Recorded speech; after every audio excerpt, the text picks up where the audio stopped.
hästi rahule. Aurad on päris hull aukus, aga ongi hea trenn ja tahaks natuke amorti vahetada, natuke amort loopis, aga muidu oli hea. Valmistusin isa ja JJ Racersiga Hispaanias, siin ja Eestis ja ka Lätis ja oli väga hea ettevalmistus, saime koos palju trenni teha ja oli seal ka palju teisi sõitjaid ja oli väga lahe.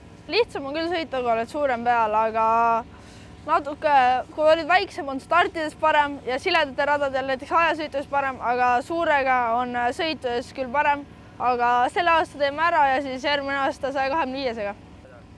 Osalen Eesti meistrivõistlustel, ADAC-il, maailmameistrivõistlustel, Euroopa meistrivõistlustel ja mõndadel Läti meistrivõistlustel.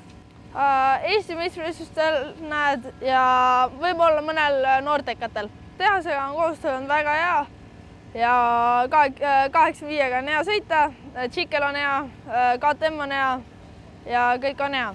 Ja pakkumisi teisi ei olnud.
Võistlust olles oli väga hea.